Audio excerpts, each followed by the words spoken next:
Al cumplir un año de la partida de nuestro pequeño, una pareja se acercó a nosotros junto a su tumba. Con voz temblorosa, nos dijeron: agradecemos que hayan donado los pulmones de su hijo. Gracias a eso, nuestra niña sigue con vida. Me quedé paralizada, observando a esos desconocidos. ¿De qué hablaban? Nunca autorizamos nada parecido con los órganos de Lucas. Mi esposo, pálido, tartamudeó antes de recuperarse. ¿No son ustedes los padres de Lucas Martínez? La pareja asintió con urgencia. Sí, lo somos. Pero Lucas sufrió un paro cerebral irreversible durante su coma. No hubo trasplante, respondí. La mujer sacó su móvil. Este correo dice lo opuesto. Me mostró la pantalla. Autorización de donación de órganos, firmada por Daniel Martínez, coordinador médico. Doctora Laura Mendoza. Mi sangre hirvió. Ese era el nombre de mi marido. Y la doctora Mendoza era la asesora que nos presionó sin descanso para donar los órganos de Lucas, mientras él seguía en coma. Están equivocados, murmuré. Mi esposo me agarró del brazo. Ni siquiera era nuestro médico. Pero la mujer insistió, buscando en su teléfono. Miren, el Hospital Central, donde estuvieron tanto su hijo como nuestra hija. Y la doctora Mendoza. Su mandíbula cayó de golpe. Dios mío. ¿Sabían de esto? Me solté de Daniel y me acerqué al dispositivo. Allí estaba. Laura Mendoza, condenada por tráfico ilegal de órganos, 12 años de prisión, pago a familias, hasta $75,000 por autorizar donaciones de pacientes en estado crítico. El silencio fue abrumador. Seguí leyendo. 14 casos confirmados donde Mendoza sobornó a familiares para retirar el soporte vital a pacientes con signos de mejoría. Me giré hacia mi esposo, ahora tembloroso y demacrado. $75,000. Los recibiste. $75,000. Él guardó silencio. Mataste a nuestro hijo por dinero. La familia receptora se quedó inmóvil, la mujer cubriéndose la boca con las manos. Me dijiste que tuvo muerte cerebral mientras yo tomaba un café. Susurré con voz quebrada. Me llamaste para decirme que Lucas estaba empeorando. Cuando volví de la cafetería ya se estaba yendo. Pero tú desconectaste los cables cuando no estaba, ¿cierto? Daniel no pudo sostener mi mirada. ¿No lo entiendes?, grité, con lágrimas cayendo. Luna tenía 4 años. Escribió una carta a Papá Noel pidiendo que su hermano regresara. La selló en un sobre manchado de lágrimas, firmado por todos sus compañeros. Durmió en su cama durante meses porque conservaba su olor. Tú lo hiciste sabiendo que lo mataste por dinero. El padre de la niña receptora palideció. Dios mío, nuestra hija lo mató. Nunca habríamos aceptado. Continué. Perdí mi empleo. El que amaba, porque no podía concentrarme. Perdimos la casa porque no podía trabajar. Y dijiste que las deudas médicas nos arruinaron. Pero tenías $5,000 escondidos. La verdad me golpeó como un tren. Mi hermana pagó la hipoteca durante 6 meses. Mi madre se mudó para cuidar de Luna mientras yo sufría un colapso nervioso. Ellos agotaron sus ahorros. Y tú guardaste ese dinero manchado de sangre. ¿Compraste un yate nuevo de $60,000 2 meses después de que Lucas muriera? Daniel enrojeció. Dijiste que era un regalo de tu tío adinerado. Lo compramos con la vida de nuestro hijo. Su rostro se tornó escarlata. Al menos la terapia ayudó, murmuró. La terapia que apenas pudimos pagar durante los primeros 8 meses porque no teníamos dinero. Miró hacia abajo, pero luego te ascendieron y pudimos costearla. Claro, y ahora asistes a cada sesión, sosteniendo mi mano mientras el terapeuta dice que debo perdonarme. ¿Sabes qué? No necesito perdón. ¿Recuerdas lo que dijiste en su funeral? Daniel palideció. Dijiste que ambos estuvimos ahí, luchando por él hasta el final.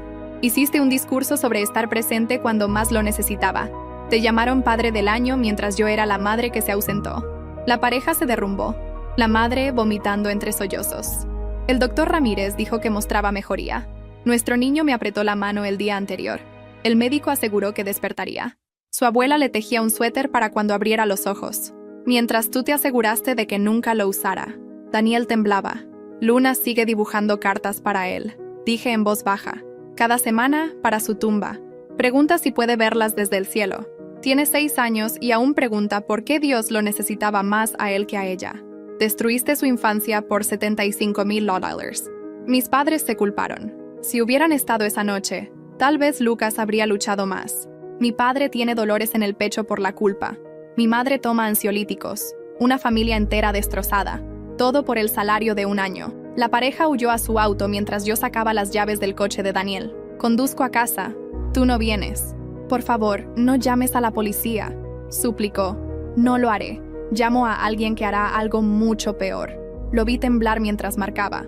Papá, necesito que vengas al cementerio. Carter está aquí y necesita un aventón. Mi voz era gélida. ¿Por qué? Te lo explico cuando llegues. Daniel negó con la cabeza, gesticulando. Estaré ahí en 20 minutos. Perfecto. Colgué. Tu padre es un exmilitar que adoraba a Lucas. Te llevará a casa y le contarás exactamente lo que hiciste. Caminé hacia mi auto. Él ha enterrado a hombres por menos. Buena suerte. 20 minutos se sintieron como una eternidad, de pie en el cementerio, observando el camino hasta que la camioneta negra de papá dobló la esquina. Vi sus nudillos blancos apretando el volante desde 50 pies de distancia. Daniel retrocedió, pero no había escapatoria. Papá ni siquiera me miró. Sus ojos estaban fijos en Daniel a través del parabrisas, como si fuera su objetivo. Los hombros de Daniel se encorvaron mientras caminaba hacia la puerta del pasajero, como un condenado. Papá no desbloqueó el auto hasta que Daniel tocó la ventana.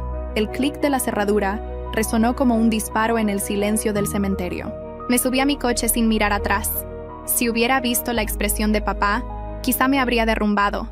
Mis manos temblaban tanto que dejé caer las llaves 2 veces antes de encender el motor. Conduje 2 millas antes de detenerme en una gasolinera. Mi visión se nubló por las lágrimas y mi pecho parecía aplastado. Me senté en el estacionamiento grabando todo en mi teléfono. El correo que me mostraron, los 75,000 lotto letters, cada palabra de Daniel. 10 minutos de grabación se convirtieron en 20. Recordé cómo me agarró del brazo, cómo palideció al mencionar el yate, cómo evitó mis ojos al hablar de la carta de Luna a Papá Noel. Tuve que detenerme de nuevo a 3 cuadras de casa. Mis manos temblaban más fuerte mientras grababa sobre la doctora Mendoza y la presión que ejerció. Daniel siempre se reunía con ella a solas mientras yo me quedaba con Lucas. Al llegar a casa, el auto de mamá estaba en la entrada. La vi a través de la ventana de la cocina, sentada a la mesa con un rompecabezas. Todo parecía tan normal que me revolvió el estómago. Entré por la puerta trasera y Luna corrió hacia mí. Me arrodillé y la abracé con todas mis fuerzas mientras mamá me observaba, preocupada. Le dije a Luna que la amaba unas 10 veces antes de pedirle a mamá que se la llevara esa noche. Ella asintió sin preguntar. Luna me mostró una pieza del rompecabezas que parecía una mariposa. «Eres muy inteligente», le dije, mientras mamá preparaba su bolsa. 15 minutos después, se fueron. La casa quedó en silencio. Esa noche, abrí mi computadora y encontré el video del funeral de Lucas que mi primo había subido a Facebook. Allí estaba Daniel, en el podio, con su traje negro, hablando de cómo ambos luchamos por nuestro hijo hasta el final. Su voz era firme. Estuvimos ahí cuando más nos necesitaba. Tuve que correr al baño a vomitar cuando mencionó el deber sagrado de proteger a los hijos. Regresé y lo vi 3 veces más, notando detalles que antes había pasado por alto. Cómo ajustaba su corbata al hablar del hospital. Cómo su voz se quebró no por dolor, sino por algo más, al decir que la muerte de Lucas no fue en vano. El video tenía más de 200 comentarios llamándolo valiente. Capturé cada uno, sabiendo que esas mismas personas pronto conocerían la verdad. Me conecté a nuestra banca en línea y revisé los estados de cuenta de los últimos 2 años. Allí estaban 3 depósitos en efectivo de $25,000 cada uno, 2 semanas después de la muerte de Lucas, marcados como regalo. Recordé a Daniel diciendo que su tío había ayudado con los gastos del funeral. Algo no encajaba. ¿Por qué Daniel siempre se reunía con la doctora Mendoza a solas mientras yo me quedaba con Lucas? Descargué cada estado de cuenta de ese periodo y encontré más depósitos pequeños, $5,000 aquí, $3,000 allá, siempre por debajo del límite de reporte y con descripciones vagas. El sitio web del concesionario de Yates aún tenía el anuncio en caché. Al hacer clic, vi que la fecha de compra fue 32 días después de la muerte de Lucas, por $58,000 en efectivo. Tomé capturas de pantalla. Las envié a 3 correos diferentes. Las guardé en la nube, las imprimí y las escondí en el garaje, detrás de latas de pintura viejas. Le envié un mensaje largo a mi hermana explicando todo. Respondió de inmediato. «Voy para allá, no hagas nada hasta que llegue». Llegó 40 minutos después con su computadora, una caja de pañuelos y una expresión que nunca antes había visto en ella. Nos sentamos en la mesa de la cocina y organizamos todo en una línea de tiempo mientras lloraba. Sabía que algo andaba mal con el yate y el dinero repentino, dijo. Al día siguiente, llamé al departamento de registros del Hospital Central y pedí los archivos médicos de Lucas. La mujer dijo que tardaría 2 semanas, pero cuando mencioné que era para una posible demanda, me puso en espera. Un supervisor ofreció acelerar el proceso a 3 días por un cargo adicional. Di los datos de mi tarjeta mientras mi hermana tomaba notas. Después llamé a la oficina de nuestro terapeuta y dejé un mensaje. Necesito una sesión de emergencia. Solo yo. Ha habido un desarrollo importante sobre la muerte de Lucas. La recepcionista me llamó una hora después. La doctora Martínez podía verme al día siguiente a las 7:00 a.m. Anoté la cita con mano temblorosa. Esa tarde fui a casa de mamá a ver a Luna. Mantuve la voz ligera cuando corrió a mostrarme su nuevo dibujo para Lucas. Un arco iris con pájaros volando. ¿Pierce puede ver arco iris en el cielo? Claro que sí, respondí, mientras mamá me observaba desde la puerta con preocupación. Tuve que excusarme al baño, donde lloré en silencio en una toalla para que Luna no me escuchara. Esa noche, después de que Luna se durmiera en casa de mamá, extendí un póster en la mesa del comedor y comencé a mapear todo. Escribí la fecha de admisión de Lucas al hospital en el extremo izquierdo y dibujé una línea larga. Cada visita al hospital quedó marcada con colores. Azul cuando Daniel y yo estábamos juntos. Rojo cuando él estuvo solo con Lucas. Verde por cada llamada sobre donación de órganos. Las marcas rojas se agruparon en la última semana, como gotas de sangre en papel. Mis manos se entumecieron de apretar tanto los marcadores. Daniel había estado solo con Lucas durante 3 horas el día antes de que muriera. 3 horas completas mientras yo estaba en casa, lavando ropa y pagando facturas. El timbre sonó a las 7:00 a.m. del día siguiente. Papá estaba allí, con la mandíbula tan apretada que pensé que sus dientes se romperían. Me abrazó con una fuerza que sintió como armadura y dijo que él manejaría todo contacto con Daniel de ahora en adelante. Le mostré la línea de tiempo y vi cómo su rostro pasó del rojo al blanco, y luego al gris. Tomó fotos de todo con su teléfono y dijo que guardaría copias en su caja fuerte. Más tarde busqué en Google el nombre de la doctora Mendoza y encontré un artículo de hace 2 años que me dejó sin aliento. 14 familias habían denunciado que sus seres queridos murieron después de que Mendoza convenciera a los familiares de retirar el soporte vital, a pesar de que mostraban signos de mejoría. El artículo incluía un enlace a un grupo privado de Facebook para las familias. Mi cursor se quedó sobre él durante 10 minutos antes de hacer clic. Mi teléfono sonó mientras leía sus historias. Era el hospital. La gerente de riesgos se presentó con una voz falsamente preocupada. Investigaremos sus inquietudes personalmente. El hospital toma estos asuntos muy en serio. Sus palabras ensayadas me dijeron que ya tenían abogados involucrados. Colgué sintiéndome enferma. Papá me envió un mensaje 1 hora después. Daniel está aquí. Luego llegó otro texto. Lo hice sentarse en el porche. Confesó todo. Daniel admitió que firmó los papeles mientras yo tomaba café. Papá dijo que Daniel lloró como un niño, pero a él no le importó. Al día siguiente, a las 7:00 a.m., me senté en la oficina de la doctora Martínez, con las manos temblorosas en el regazo. Escuchó todo sin interrumpir y luego me dio la tarjeta de un abogado de víctimas. Esto no es tu culpa, me recordó. Lo que sientes es trauma real. Su validación me hizo llorar más fuerte que en meses. Después de la sesión, fui directamente al banco y pedí copias de todos nuestros estados de cuenta desde la muerte de Lucas. El cajero comenzó a imprimirlos y mencionó que los depósitos en efectivo superiores a $10,000 se marcan automáticamente. Metió todo en un sobre manila que pesaba como plomo. Esa noche, mientras preparaba la cena, mi teléfono sonó con un correo de alguien llamada Margarita. Su hijo había sido víctima de Mendoza 3 años antes. Me invitó a una reunión de su grupo de apoyo y me advirtió que el proceso legal sería largo. La espera es casi tan dura como la traición, escribió. Estaba leyendo su mensaje por 3ª vez cuando el teléfono sonó. Era la escuela de Luna. Su maestra, con voz cuidadosa, explicó que Luna había estado dibujando hospitales durante el tiempo de arte. También le había dicho a otros niños que su papá era malo. Programé una cita con el consejero escolar para el día siguiente. Necesitaba ayudar a mi hija a procesar esta pesadilla sin destruir su relación con su padre. 3 días después, llegó un sobre grueso del hospital con los registros médicos completos de Lucas. Extendí los papeles sobre la mesa de la cocina con manos temblorosas. La página 47 mostraba la hora exacta en que se retiró el soporte vital, 2:53 p.m. del 15 de marzo. Mi recibo de café de la cafetería tenía marca de tiempo a las 2:48 p.m. Daniel le había dicho a todos que Lucas tuvo muerte cerebral a las 3:55 p.m. La mentira estaba allí, en blanco y negro. Desconectó los cables mientras yo volvía con mi café, y luego esperó 1 hora para llamarme. Tomé fotos de cada página y las envié a mi correo, a mi hermana y al abogado recomendado por la doctora Martínez. La evidencia se acumulaba como piedras alrededor del cuello de Daniel. Al día siguiente, revisé nuestras facturas telefónicas antiguas en línea. Allí estaban. 3 llamadas a un número desconocido el 14 de marzo, el día antes de que Lucas muriera. Busqué el número en Google y descubrí que pertenecía a la oficina de la doctora Mendoza. La primera llamada fue a las 9:00 am y duró 23 minutos. La segunda, al mediodía, 19 minutos. La tercera, a las 4:30 p.m., 27 minutos. Capturé todo y lo guardé en 3 servicios de nube diferentes. Mis manos temblaban mientras buscaba artículos de noticias sobre el tiempo de Lucas en el hospital. En la página 4 de los resultados, encontré un artículo local del 13 de marzo. El titular hablaba de mejoras en el hospital, pero en el medio había una cita que me heló la sangre.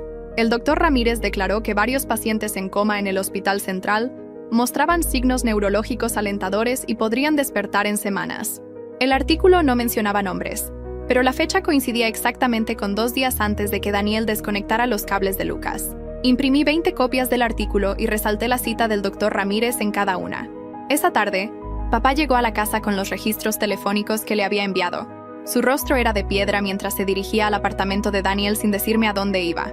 2 horas después, me envió un mensaje. Daniel admitió recibir el dinero, pero juró que creía que Lucas no tenía esperanza. Papá añadió que Daniel lloró como un bebé y le rogó que no me contara, pero papá grabó todo en su teléfono. Mi teléfono vibró con un mensaje de un número desconocido. Era la madre receptora. Había conseguido mi número y preguntaba si podíamos hablar, ya que su hija vivía gracias a Lucas, pero no podía vivir con la culpa. Leí su mensaje durante 10 minutos antes de responder que lo pensaría. 3 días después, me senté en la oficina de un abogado de víctimas recomendado por el grupo de apoyo. Revisó toda mi evidencia y explicó que los cargos criminales contra Daniel eran improbables, ya que probar la intención sería casi imposible. La demanda civil es nuestra mejor opción, dijo. Pero incluso eso tomará años. Me instó a seguir reuniendo pruebas. ¿Por qué Daniel hizo esas 3 llamadas a la oficina de Mendoza el día antes de que Lucas muriera? ¿Qué discutían durante 20 minutos cada vez? El momento del artículo sobre pacientes mejorando parecía demasiado conveniente. Una semana después, llegó un sobre de la Fiscalía con una copia de la transcripción del acuerdo de culpabilidad de Mendoza. Página tras página mostraba que admitió dirigirse a familias vulnerables con pacientes en recuperación, porque eran más fáciles de convencer. Describía su guión exacto para acercarse a los familiares cuando el cónyuge estaba ausente. Admitió mentirles, diciendo que sus seres queridos no tenían esperanza, cuando los registros médicos demostraban lo contrario. Leer sus palabras fue como si me arrancaran el pecho de nuevo. El gerente del banco me llamó personalmente para decir que había encontrado más documentación sobre los depósitos de Daniel. Una carta certificada confirmó que el efectivo se convirtió en cheques de caja en días y luego se transfirió directamente al concesionario de yachts, Sueños Marinos. El rastro era tan claro que hasta un niño podría seguir el dinero desde la muerte de Lucas hasta el nuevo juguete de Daniel. Conduje a nuestra casa antigua, donde Daniel se quedaba temporalmente, y exigí que firmara una orden de restricción financiera que había preparado. Papá estaba en su camioneta en la entrada, con el motor encendido. Las manos de Daniel temblaban mientras firmaba sin leer. Seguía mirando hacia la camioneta de papá, sudando a través de su camisa. La primera reunión del grupo de apoyo fue en el sótano de una iglesia en el centro. Casi me doy la vuelta 3 veces antes de entrar. 7 padres se sentaron en círculo. Cuando me tocó compartir, otra madre comenzó a llorar antes de que terminara. Mendoza usó las mismas palabras con nosotros sobre nuestra hija, diciendo que no tenía calidad de vida. Nos mintió sobre otras familias agradecidas por la oportunidad de donar. Todos éramos víctimas de un guión practicado por un monstruo con bata blanca. Esa noche, recordé nuestra vieja tableta familiar. La encendí por primera vez en meses y revisé los mensajes de Daniel. Allí, en un chat con su hermano 2 meses después de la muerte de Lucas, había una foto del yate con el comentario: ¡qué gran inversión! Su hermano respondió preguntando cómo lo había pagado, y Daniel dijo que había recibido un bono en el trabajo y encontró una oferta increíble. Ni una palabra sobre el origen real del dinero. Capturé esas pantallas y las agregué a mi archivo de evidencia. Al día siguiente llamé a servicios de protección infantil desde mi auto en un estacionamiento. Mis manos temblaban mientras explicaba que mi esposo había vendido la vida de nuestro hijo por dinero.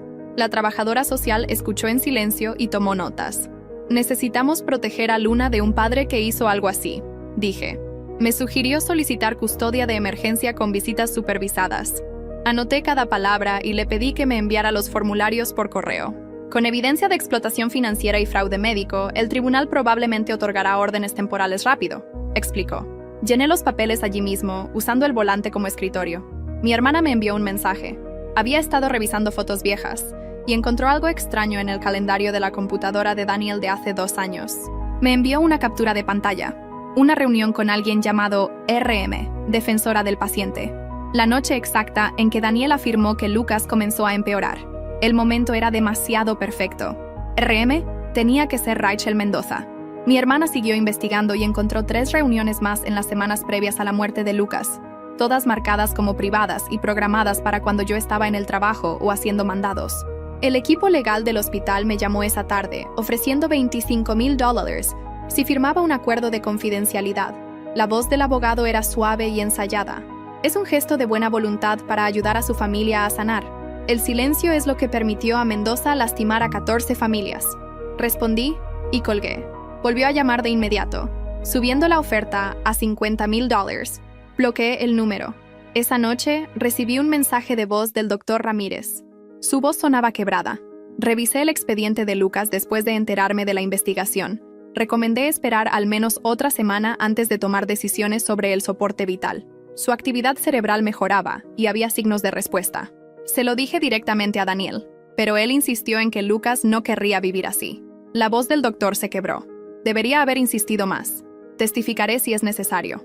Guardé el mensaje en 3 lugares diferentes y transcribí cada palabra. Mi abogada actuó rápido y envió cartas de preservación al hospital y al abogado de Daniel, exigiendo que conservaran todos los registros. Esto los detendrá de destruir evidencia, explicó. Las cartas se enviaron por correo certificado y correo electrónico para asegurar recepción. También presentó solicitudes de descubrimiento para cada documento relacionado con el cuidado de Lucas y la participación de Mendoza. 2 días después, el jefe de Daniel me llamó, preguntando si las acusaciones eran ciertas.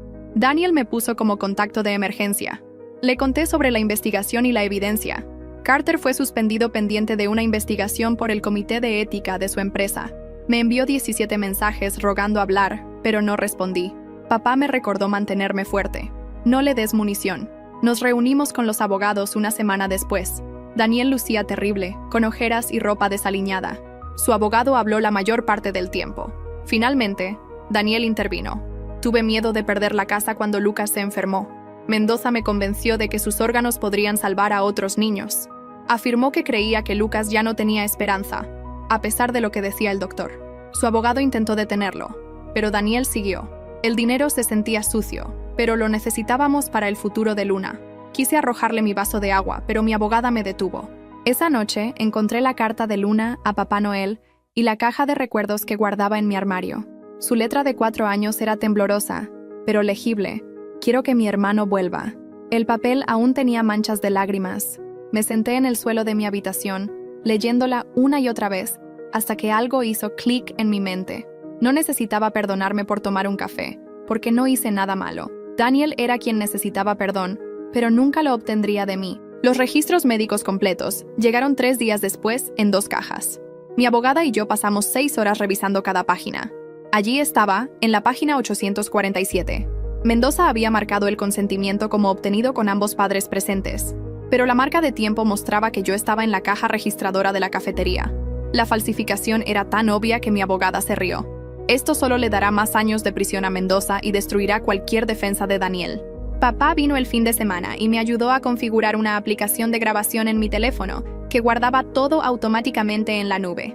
Practicamos escenarios, Daniel presentándose en la casa o acercándose a mí en público. Construir un caso sólido significa estar preparada para todo, dijo. Me compró una cámara pequeña para el auto y la instaló. Si Daniel intentaba confrontarme, crearíamos un muro de evidencia que protegería a Luna. 3 semanas después, el equipo legal del hospital llamó a mi abogada con una nueva oferta. $200,000 sin acuerdo de confidencialidad. El dinero aseguraría el fondo universitario de Luna y terapia hasta la preparatoria. Mis manos temblaban mientras sostenía el bolígrafo sobre la línea de firma. Aceptar su dinero se sentía como dejar que compraran su salida, pero ver a Luna luchar en la escuela por no poder pagar un consejero especial dolía más. Necesito 48 horas para pensarlo. Esa misma tarde, una reportera del periódico local me llamó. 12 familias ya habían compartido sus historias anónimamente. Nos reunimos en una cafetería del centro, donde me mostró borradores de los otros artículos. Una madre encontró la cuenta bancaria secreta de su esposo 6 meses después de la muerte de su hijo. Otra familia descubrió la verdad cuando Mendoza fue arrestada. Pasé 3 horas contándole todo. Cambió detalles para proteger nuestra identidad, pero mantuvo los 75,000 y la compra del yate.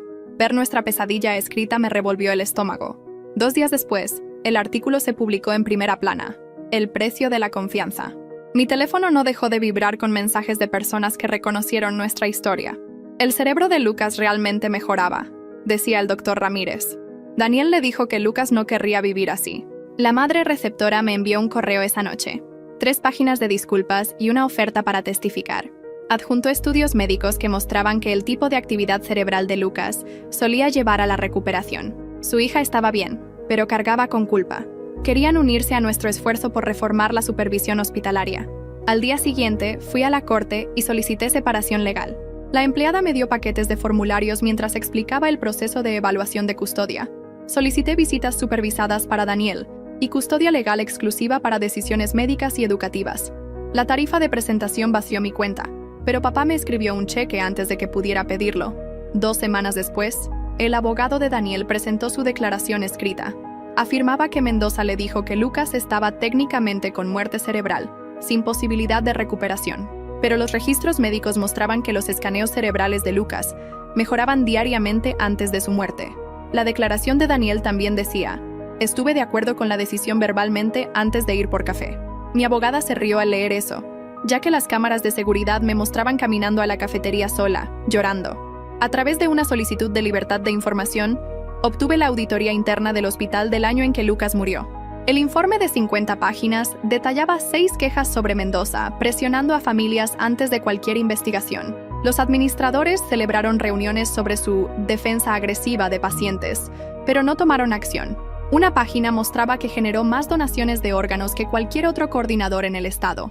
El Consejo de Ética del hospital marcó sus números como estadísticamente imposibles sin coerción. Hice 5 copias y envié una a la reportera. Ese fin de semana, mientras Luna estaba en casa de mamá, grabé un mensaje de video en el cuarto de Lucas. Hablé a la cámara durante 1 hora sobre todo lo sucedido. Por eso luché tanto por la verdad. No puedo seguir casada con alguien que mató a su hermano. Puse el video en una memoria USB y la guardé en mi caja de seguridad para cuando Luna cumpliera 18. La fecha de la deposición llegó antes de lo esperado. Me puse mi único traje y llevé 3 carpetas de evidencia. El abogado del hospital se veía incómodo al otro lado de la mesa. Presenté la cronología con calma, mostrando cada documento. Cuando preguntaron sobre mi estado emocional, describí cómo descubrí en un cementerio que mi esposo vendió la vida de nuestro hijo. Después de 4 horas, pidieron un receso y no objetaron ninguna de mis pruebas. La deposición de Daniel al día siguiente fue tan mala como predijo mi abogada. La reportera de la corte dijo que nunca había visto a alguien contradecirse tanto. Cuando le preguntaron sobre su discurso fúnebre, Daniel se derrumbó en sollozos. Admitió que ensayó ese discurso durante días, sabiendo que había desconectado los cables. Al principio negó los 75,000, luego admitió la cantidad completa. Su abogado intentó redirigir, pero Daniel no podía parar de hablar. La culpa me está matando. Quiero morir. Un mes después, la oficina del fiscal declinó presentar cargos criminales, citando evidencia insuficiente. No me sorprendió, ya que el abogado de Daniel probablemente negoció inmunidad a cambio de testificar contra el hospital. El caso civil continuaría. Mi abogada dijo que teníamos suficiente evidencia para arruinar la reputación del hospital. 3 semanas después, presentamos la demanda civil contra el Hospital Central y Daniel, uniéndonos a otras 14 familias víctimas del mismo esquema. La sala de conferencias estaba llena de padres con cajas de pañuelos y expedientes médicos. Cada familia contó su historia. Una madre perdió gemelos. Otro padre se suicidó. El abogado principal explicó que teníamos suficiente evidencia para potencialmente quebrar al hospital, lo que hizo que su compañía de seguros se interesara en un acuerdo. Comencé terapia EMDR porque la terapia regular no tocaba el trauma. Después de la primera sesión, dormí 8 horas seguidas por primera vez en meses. Las pesadillas no desaparecieron, pero cambiaron. Mi cuerpo dejó de sentirse en alerta constante. La corte emitió una orden congelando todos los activos matrimoniales. El abogado de Daniel argumentó que el yate era un regalo, pero yo tenía los registros bancarios. La jueza ordenó que el yate se vendiera de inmediato. Daniel lo vio ser llevado, el mismo yate del que presumía en redes sociales mientras yo firmaba los papeles del funeral de Lucas. La madre receptora y yo nos encontramos en una cafetería. Después de semanas de mensajes, trajo un álbum de fotos de su hija, sana y jugando fútbol. Ella tiene el hígado de Lucas, dijo. Nunca habríamos aceptado los órganos si hubiéramos sabido. Me mostró una tarjeta de agradecimiento que su hija escribió para nosotros, pero que nunca enviaron. Nos sentamos 3 horas compartiendo fotos. 2 madres unidas por la peor tragedia. La oferta del hospital saltó a $500,000 después de que mi abogada amenazó con hacer públicos los 14 casos. Incluía terapia para Luna hasta los 21 años y mis costos de terapia. Aunque podríamos obtener más, estaba cansada de luchar. Otras familias también aceptaron acuerdos. Después de 2 semanas de ida y vuelta, acepté, pero me negué a firmar un acuerdo de silencio sobre Lucas. Algunas batallas importan más que el dinero. La historia de Lucas necesita ser contada. El hospital finalmente cedió. Daniel se mudó a un apartamento pequeño al otro lado de la ciudad. Usamos una aplicación de coparentalidad que documenta todo. Su primera visita supervisada fue en el centro comunitario, con una trabajadora social presente. Luna no entendía por qué no podían ir al parque solos, pero se adaptó. 6 meses después, en el grupo de apoyo, hablé sin culparme por el café. La ausencia no es traición, dijo un padre. Otro añadió, perdonarnos por ser humanos no es perdonar a un monstruo. Papá se disculpó por querer lastimar a Daniel en el cementerio. La violencia no traerá a Lucas de vuelta, dijo. Acordamos enfocarnos en proteger a Luna y asegurar que la historia de Lucas ayudara a otras familias. Papá y Luna comenzaron a construir una caja de recuerdos con las cosas favoritas de Lucas. Pasábamos los domingos trabajando en ella mientras Luna dibujaba nuevas imágenes para agregar. El aniversario de la muerte de Lucas llegó rápido. Lo mantuvimos íntimo. Mamá, papá, mi hermana, Luna y yo en el cementerio.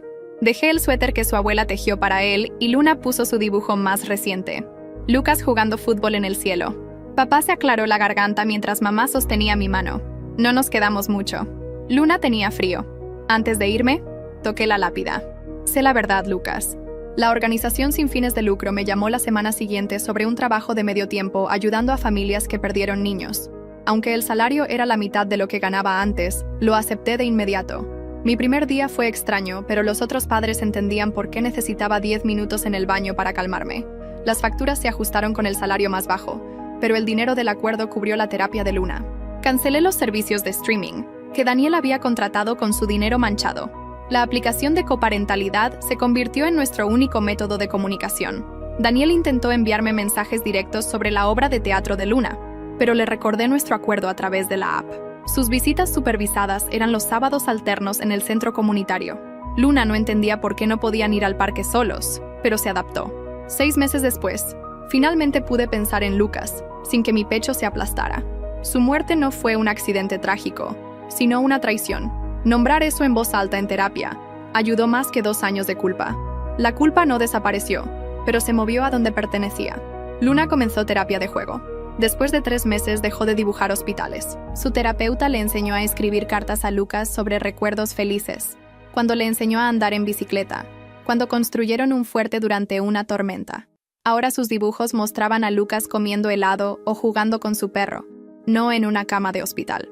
En el grupo de apoyo, 5 de nosotros, cuyas familias fueron víctimas del mismo esquema, nos reunimos con un abogado para revisar políticas hospitalarias. 3 meses después, presentamos recomendaciones al Consejo del Hospital. Los nuevos protocolos exigían que 2 médicos independientes firmaran cualquier decisión de fin de vida y prohibían incentivos financieros para la adquisición de órganos. Mi hermana me presentó a alguien de su gimnasio que había perdido a su esposa por cáncer. Nos conocimos primero para un café. No le importó cuando le conté sobre Daniel y Lucas. La confianza toma tiempo reconstruir, dijo. Después de 2 meses lo dejé conocer a Luna en un parque. A ella le gustó que la empujara en los columpios sin que yo se lo pidiera. Nunca intentó ser su padre, solo un amigo, y eso lo hizo más fácil. La vida comenzó a sentirse posible de nuevo, aunque no como la había planeado. Algunas mañanas me despertaba sin recordar de inmediato que Lucas se había ido. Entonces la culpa golpeaba por olvidar, aunque fuera por un segundo. Pero Luna reía más ahora, risas reales, no las sonrisas forzadas de antes. A veces veía destellos de Lucas en ella, cómo arrugaba la nariz al concentrarse o inclinaba la cabeza al hacer preguntas. Esos momentos dolían, pero también se sentían como regalos. La resurrección por la que oré nunca llegó, pero ver a Lucas vivir a través de la risa de Luna importó más que cualquier milagro.